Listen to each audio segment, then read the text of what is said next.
अज्ञानतिमिरान्धस्य ज्ञानञ्जनशलाकया चक्षुरुन्मीलितं येन तस्मै श्रीगुरुवे नमः। श्री चैतन्य चरितामृत मध्य लीला चैप्टर 23 और प्यार संख्या 77। जीवेष्वेते वसंतो अपि बिंदु बिंदयात् क्वचित् परिपूर्णतया भान्ति तत्रैव पुरुषोत्तमे।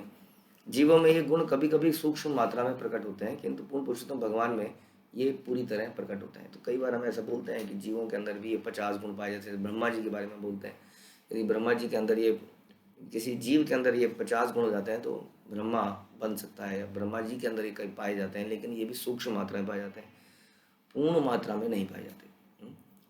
तो हम कह रहे थे कि जीव सुंदर हो सकता है, लेकिन सबसे सुंदर नहीं हो सकता है।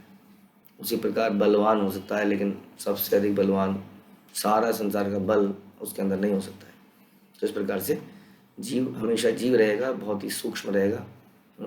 लेकिन भगवान में एक गुण 50 के बारे में भी बताया है, पूरी तरह से प्रकट होता है। ये भक्ति रसामृत सिंधु में से श्लोक लिया गया। सारे जीव पूर्ण पुरुषोत्तम भगवान के अंश हैं, जैसा कि भगवद गीता में भगवान बोलते हैं कि ममेव अंशो ममेव मम एव अंशो जीव लोके जीवभूता सनातना। इस संसार में जीव जो है मेरे सनातन विभिन्न अंश हैं। लेकिन भगवान बताते हैं वो दुखी क्यों है? क्योंकि मनः षष्ठानि इंद्रियाणि, मन और बाकी 5 इंद्रियां यानी कि टोटल 6 इंद्रियों के साथ प्रकृति स्थानी कर्षति, वो प्रकृति में संघर्ष कर रहे हैं, कठिन अपना वजूद स्थापित करने का प्रयास कर रहे हैं, अपने पैर पर खड़े हो रहे हैं, जैसे हम बोलते हैं, अपना साम्राज्य बनाते हैं इत्यादि।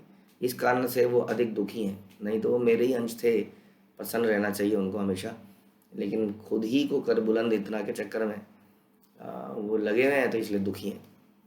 जीव में कृष्ण के गुणों का अत्यंत सूक्ष्म अंश विद्यमान है। स्वर्ण का एक भी कण स्वर्ण होता है, किंतु स्वर्ण की खान के बराबर कैसे कह सकते हैं हम उसको?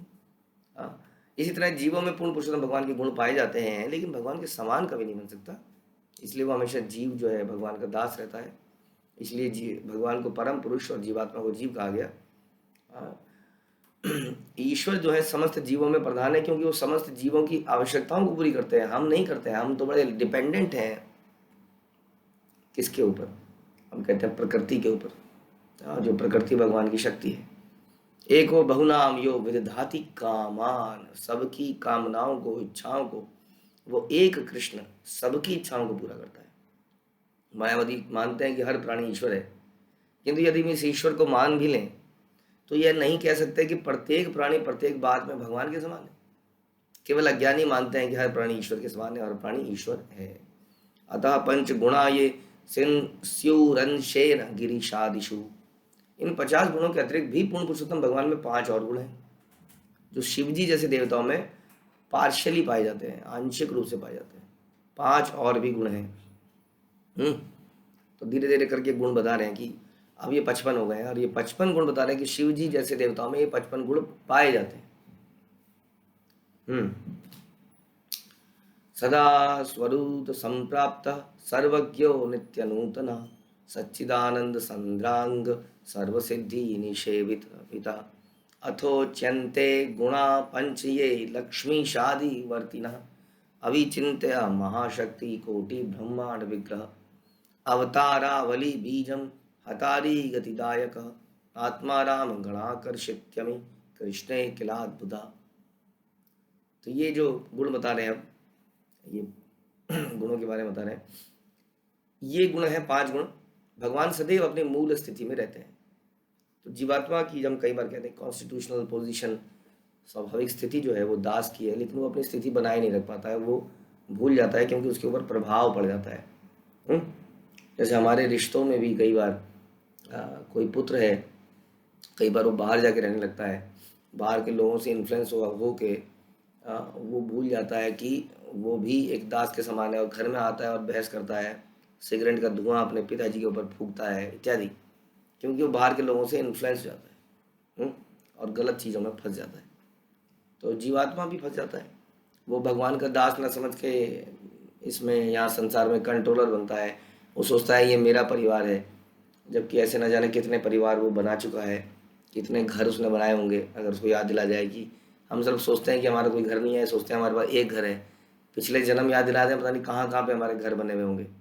लेकिन उसमें हमारा अब कोई भी अधिकार नहीं है, चाहे वो कभी हमने ही बनाए होंगे, अब कोई अधिकार नहीं है, हमें कोई घुसने नहीं देगा वहाँ पर। लोग विदेशों में रहना चाहते हैं, हो सकता है आपके कितने विदेशों में भी घर हों, लेकिन कहने का मतलब ये है कि हम संसार में आके माया द्वारा भ्रमित होकर भूल जाते हैं कि हमारी मूल स्थिति क्या है, ओरिजिनल पोजीशन क्या है। एक व्यक्ति को अपनी ओरिजिनल पोजीशन को ध्यान रखना चाहिए, तभी उसके जिंदगी के लाइफ की डायरेक्शन सही दिशा में चलेगी। आप बहुत तेज भाग रहे हैं हम, लेकिन अपनी पहचान और अपनी मूल स्थिति, अपने गंतव्य को नहीं जानते हैं। हम्म? किसी जगह पर हम पहुंचते हैं तो हम बोलते हैं कि मेरी प्रेजेंट लोकेशन क्या है और मेरी डेस्टिनेशन क्या है, तभी हमें कोई मैप, हमें रास्ता बता पाता है। आपको कहीं जाना हो, आप बोलें जी मुझे जाना है वृंदावन, और आप ये नहीं बता पा रहे हैं कि आप अभी कहाँ हैं, तो बताइए कौन सा मैप आपको रास्ता बता सकता है दुनिया का? हम्म? क्योंकि आपकी प्रेजेंट लोकेशन ही ज्ञात नहीं है।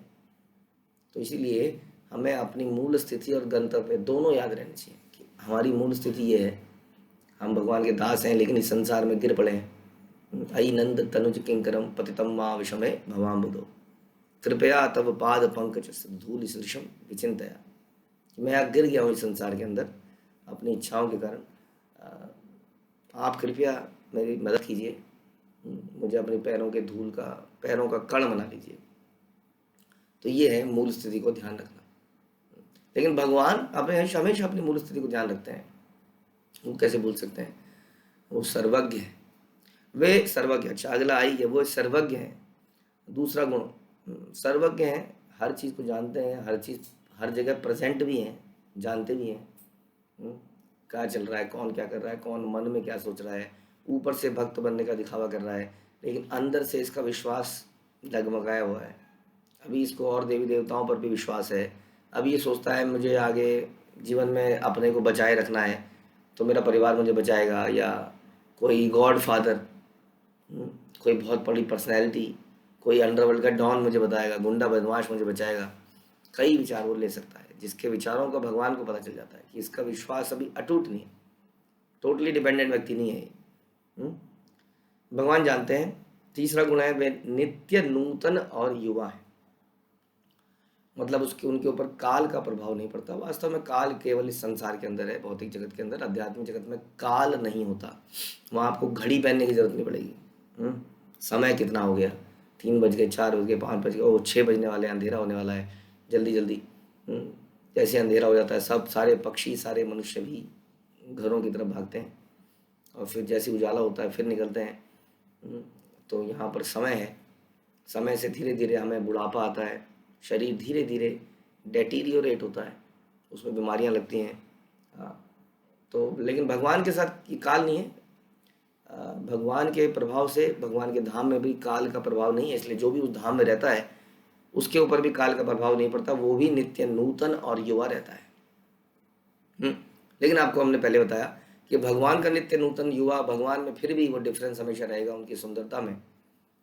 इवन इफ हम वैकुंठ लोक में जाते हैं तो हमारा सुंदर शरीर बन जाता है, बहुत सुंदर, भगवान जैसा लगता है, लेकिन फिर भी भगवान जैसा आकर्षण अगर हमें पैदा हो जाए तो हम भी भगवान बन जाए।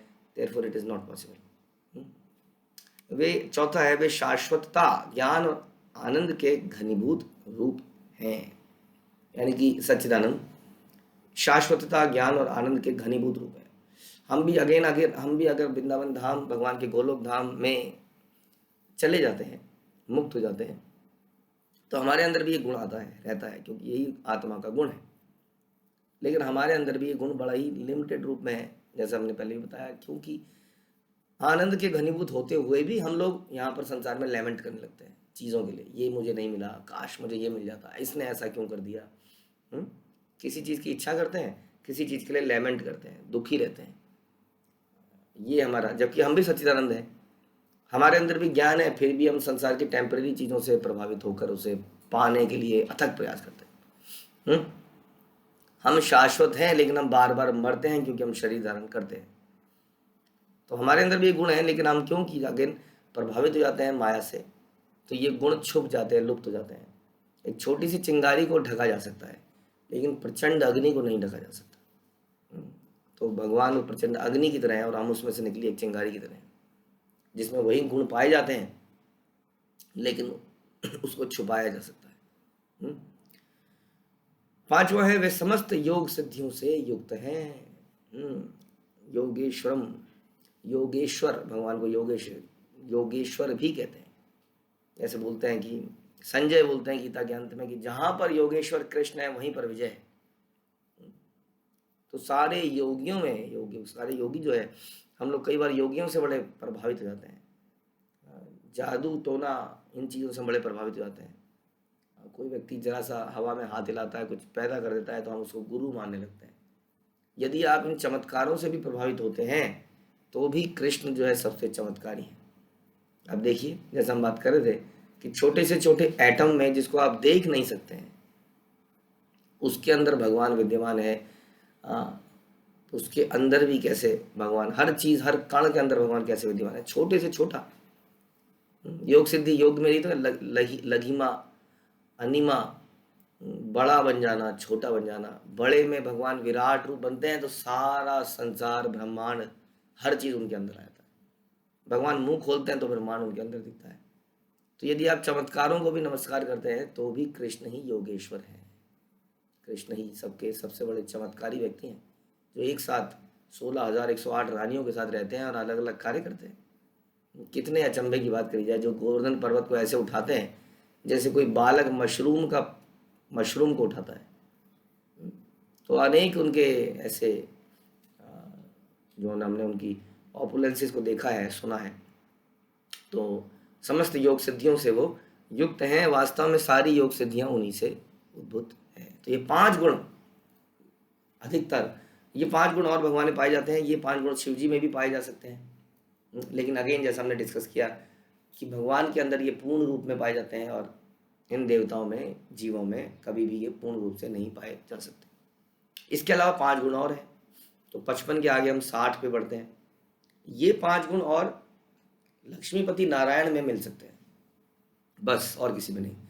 तो ये जो 56, 57, 58 इत्यादि ये जो गुण हैं, ये हमें शिव जी में भी नहीं प्राप्त होंगे। यानी कि शिव जी की यहाँ पर देखी जाए तो गुण ब्रह्मा जी के गुण से ज़्यादा है, क्योंकि ब्रह्मा जी के पास 50 गुण हो सकते हैं, वो भी लिमिटेड मात्रा में। शिव जी के पास 55 हो सकते हैं लिमिटेड मात्रा में। और अब आते हैं वैकुंठपति नारायण, उनके अंदर ये गुण पाए जा सकते हैं, ये 60 गुण। तो ये गुण इस प्रकार है। भगवान अचिंत्य सर्वोपरि शक्ति से युक्त है। उनकी शक्ति को अचिंत्य होता है, unimaginable, unthinkable, beyond our imagination, beyond our thinking. इसलिए कभी हम अपनी बुद्धि से भगवान को नहीं समझ सकते, क्योंकि वो उस बुद्धि के परे हैं। जैसे एक चींटी नहीं समझ सकती कि ये व्यक्ति जो इस घर के अंदर रहते हैं ये कहाँ कहाँ घूमने जाते हैं। उसकी जो रेंज है लिमिटेड है चींटी की। चींटी को ये पता होगा इनके घर में 3 कमरे हैं ज़्यादा से ज़्यादा, इतना पता करना भी मुश्किल है उसके लिए। लेकिन उसको ये नहीं पता ये बाहर कहाँ जाता है, क्या करता है, वेरी लिमिटेड।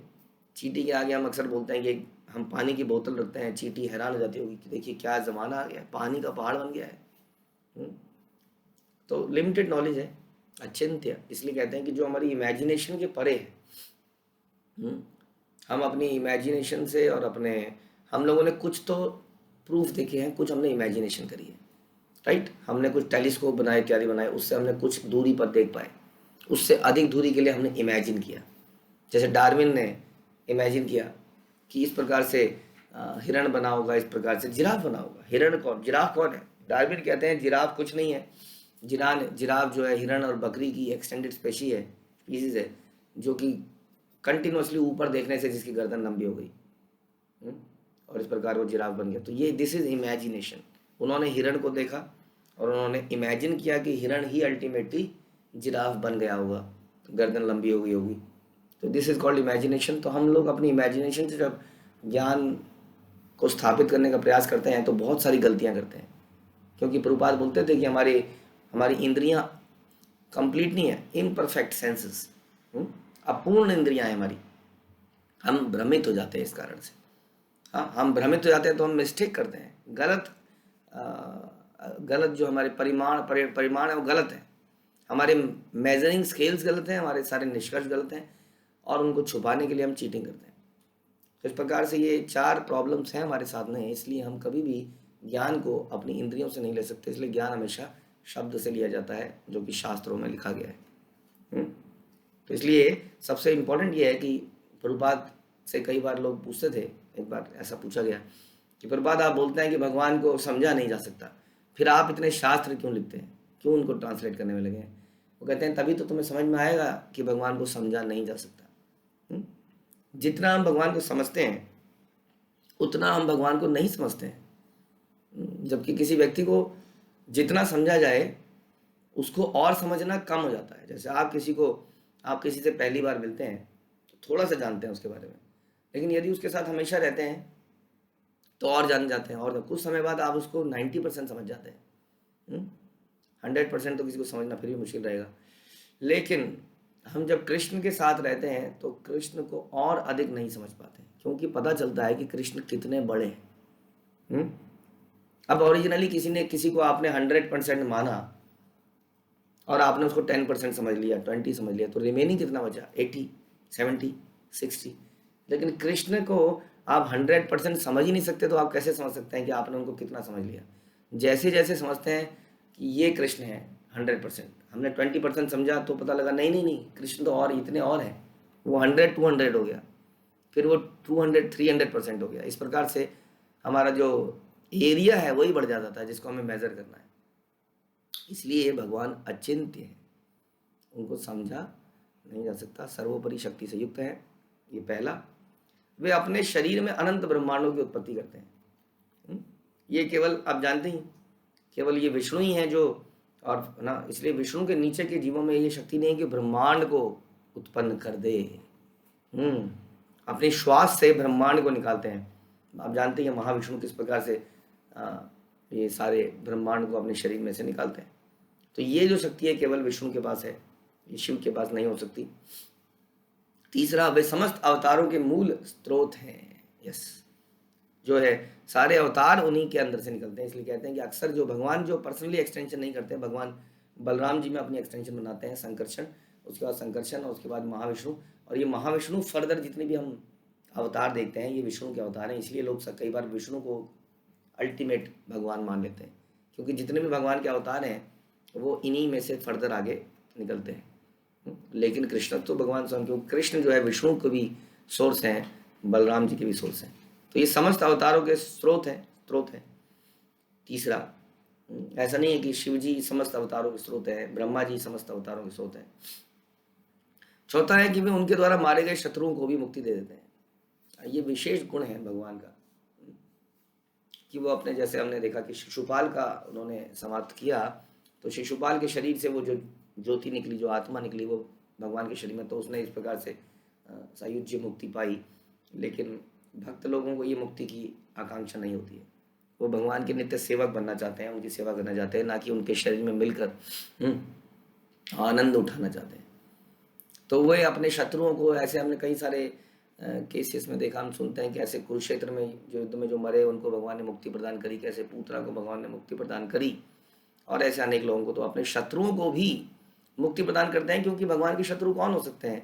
सारे ही तो जीव भगवान के अंश हैं। हम सुन रहे थे भागवत में कि किस प्रकार जब दुर्योधन अंत में कुरुक्षेत्र के युद्ध में दर्द से करा रहा था, उसकी जांघ टूट गई थी, और भगवान दुखी थे इस सीन को देखकर, खुश नहीं थे, क्योंकि वो जीवों के दुख को देखकर दुखी होते हैं। लेकिन क्या करें, जीवों के कारणों, जीवों के कार्यों के कारण उन्हें दंड मिलना अनिवार्य है। हमें दंड मिलता है हमें सुधारने के लिए, ना कि हमें बर्बाद करने के लिए। संसार में जेल बनाई जाती हैं, अदालतें बनाई जाती हैं, वास्तव में हमें दंड मिलता है, लेकिन उसका पर्पज ही होता है कि कैसे इसको सुधारा जाए। लेकिन उसी तरह से भगवान ने जो अल्टीमेट ये जेल बनाई है संसार, ये भी पर्पज यही है। इसीलिए नहीं पर्पज जीवों को कैसे यातना दी जाए, पर्पस है कि जीवों को कैसे सुधारा जाए ताकि वो भगवान के सरेंडर हो पाए। कभी प्रेम दिया जाए, कभी दंडित किया जाए, जैसे बच्चे को किया जाता है। तो इसलिए वो सबके मुक्ति करते हैं, सबके सुहृदम सर्वभूतानाम, सारे जीवों के सुहृदम सर्वभूतानाम। ऐसा नहीं बोला कि देखो भक्तों से तो उन्हें विशेष प्रेम है, लेकिन फिर भी श्लोक में ये नहीं बोला गया कि सुहृदम सर्वभक्तानाम, सुहृदम सर्वभूतानाम। भूत मतलब यहाँ पर है जीवों से, जो इस भौतिक संसार में आते हैं, तो सबके हितैषी हैं। हाँ, भक्तों से उनका विशेष प्रेम संबंध है। तो इस प्रकार वो अपने इस सांसारिक रूप से दिखने वाले शत्रुओं को भी मुक्ति देते हैं। और पांचवा, वे स्वयं संतुष्ट आत्मा रामों को भी आकृष्ट करते हैं। जो भी लोग संतुष्ट हैं, कई लोग तो संतुष्ट नहीं है ना। चतुर्विधा भजन्ते माम, भगवान कहते हैं कि 4 तरह के लोग मेरे पास आते हैं, आर्तो अर्थार्थी जिज्ञासु ज्ञानी।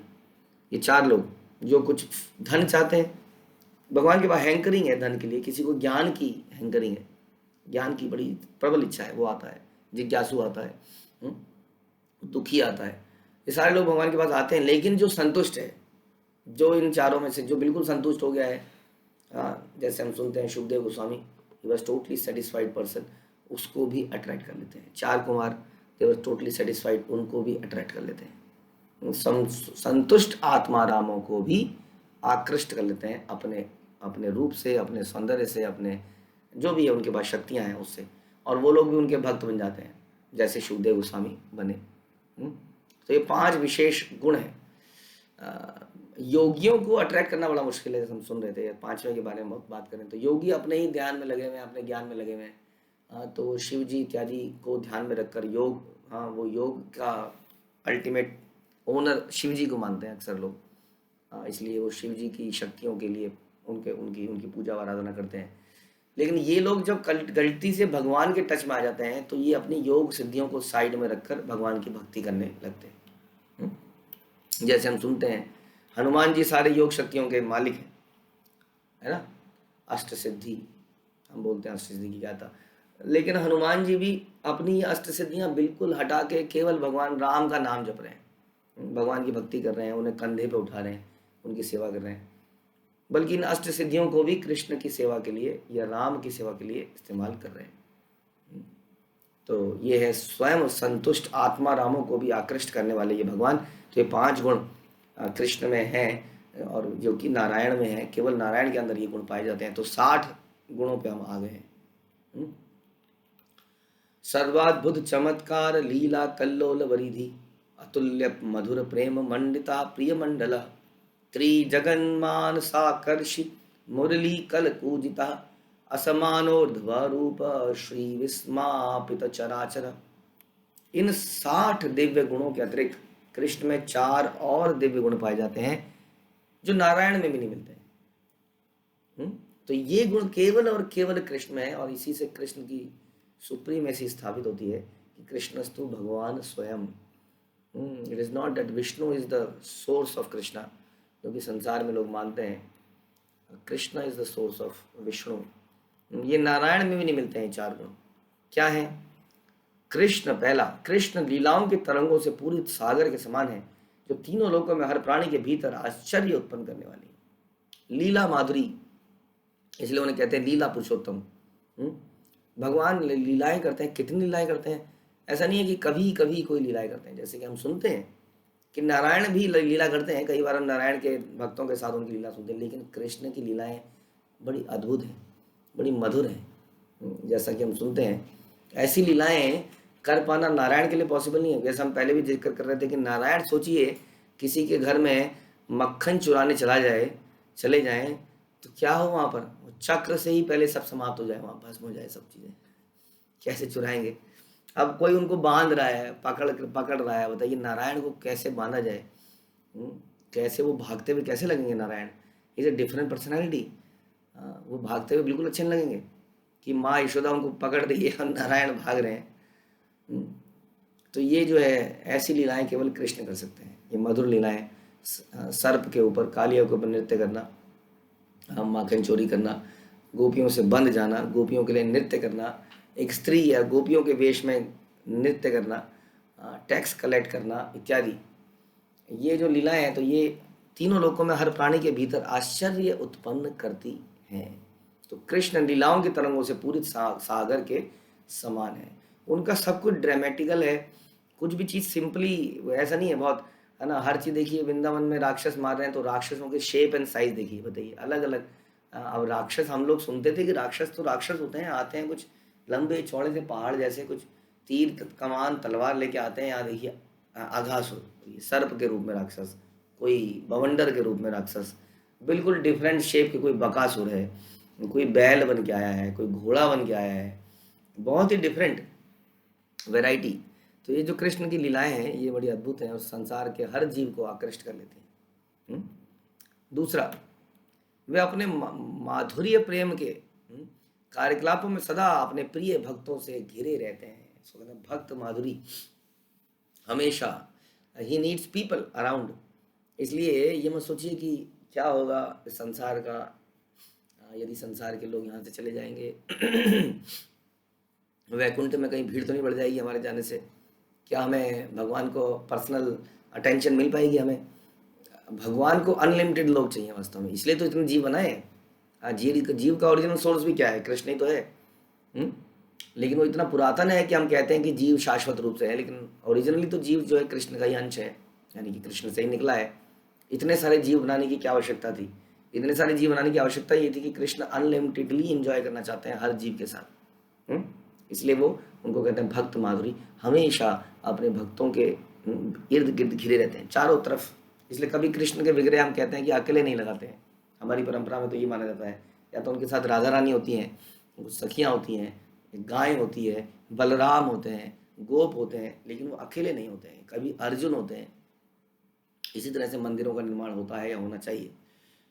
तो अपने माधुर्य प्रेम के कार्यकलापों में सदा अपने प्रिय भक्तों से घिरे रहते हैं और उनके भक्त नित्य उनके साथ अनेक लीलाएं करते रहते हैं, उनके आनंद को बढ़ाते रहते हैं। हाँ, केवल मुक्त आत्मा ही भगवान के साथ सानिध्य में रहती हैं, नित्य सिद्ध आत्माएं या जो साधना सिद्ध आत्माएं हैं, ताकि वहाँ पर ये ना हो कि नहीं नहीं नहीं देखिए कृष्ण की सारी लीला, हीरो कृष्ण ही बनेगा क्या?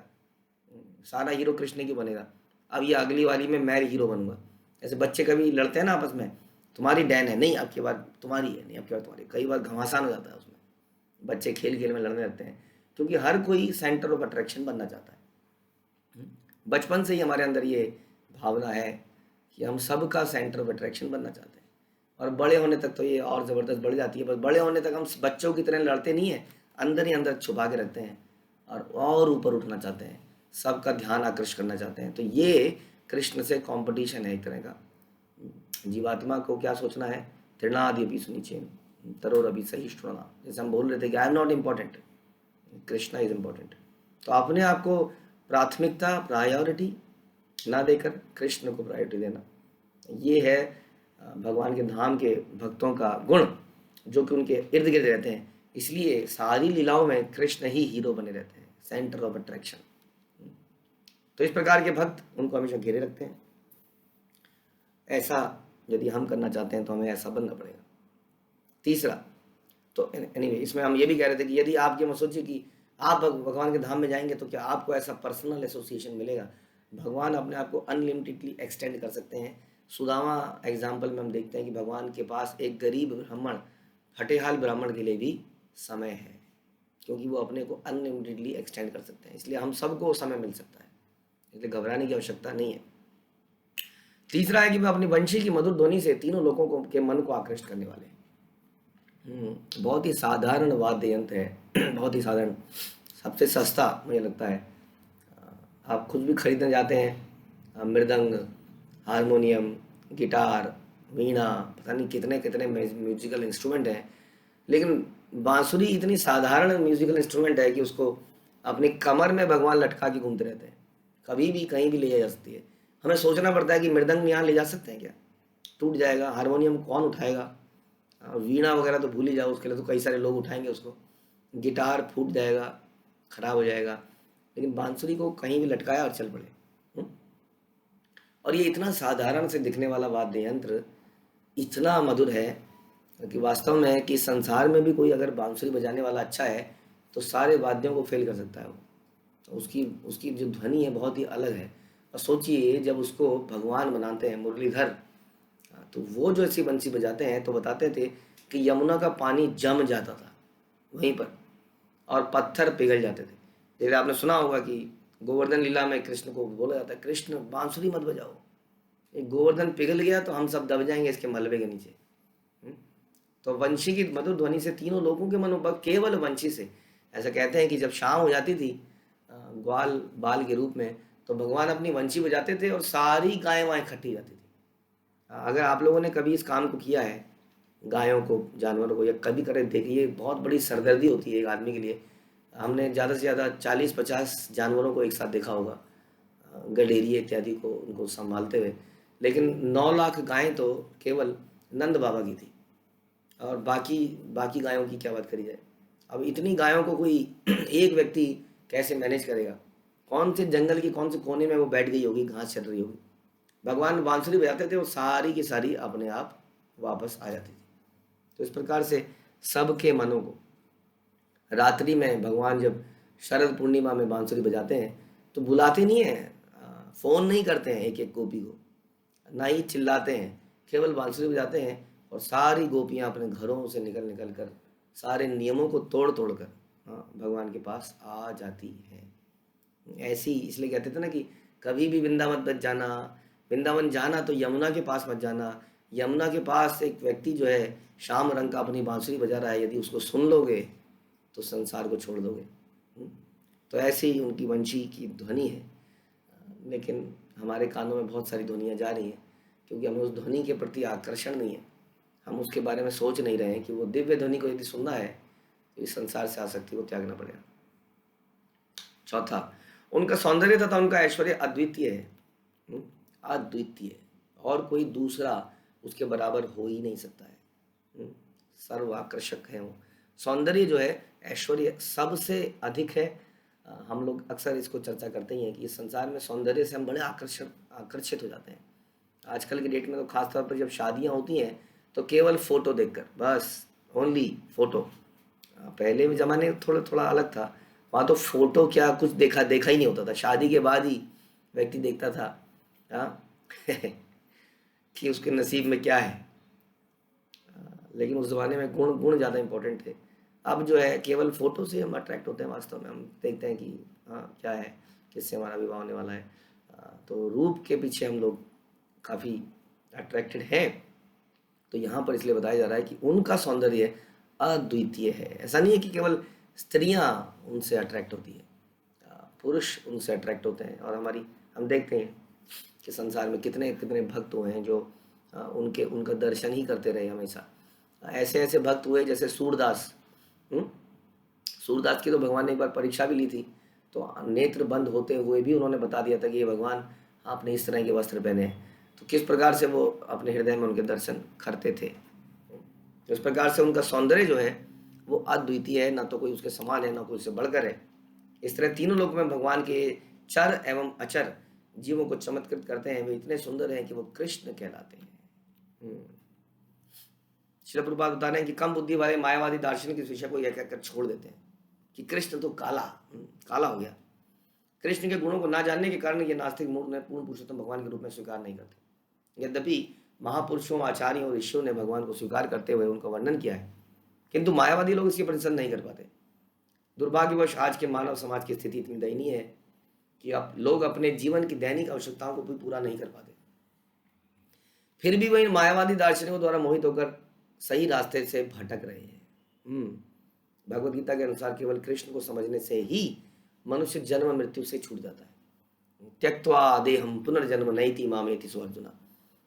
जन्म कर्म च मे दिव्यम, जो समझ जाता है इन ऐसे दृष्टांतों को सुनकर, तो वो जन्म और कर्म से मुक्त हो जाता है। दुर्भाग्यवश कृष्ण भावना का यह महान विज्ञान कृष्ण विरोधी इन मायावादी दार्शनिकों के कारण अवरुद्ध हो गया है। जो लोग इस कृष्ण भावनामृत आंदोलन का प्रचार कर रहे हैं, उन्हें भक्ति रसामृत सिंधु में दिए गए कथनों से कृष्ण को समझने का प्रयास करना चाहिए। Whenever we are explaining to people, हमें इन शास्त्रों के माध्यम से जब कृष्ण को समझाएंगे, तब लोगों को कृष्ण की दिव्यता का पता चलेगा कि व्हाट इज कृष्ण। वरना तो संसार में इतने सारे डाउट्स हैं, क्योंकि ये ओरिजिनल शास्त्र इनका कोई प्रचार नहीं कर रहा है। इसलिए हम सबका दायित्व बनता है कि कृष्ण को समझाया जाए, गौरांग महाप्रभु को समझाया जाए। बाकी काम ये अपने आप ही कर लेंगे। They will attract the people. उनके अंदर वो आकर्षण है, केवल उनको कनेक्ट करने की आवश्यकता है। तो आइए हम लोग भी अपने अंदर इस रोमांच को महसूस करें, भगवान के गुणों को सुनकर और दूसरों को भी कराएं।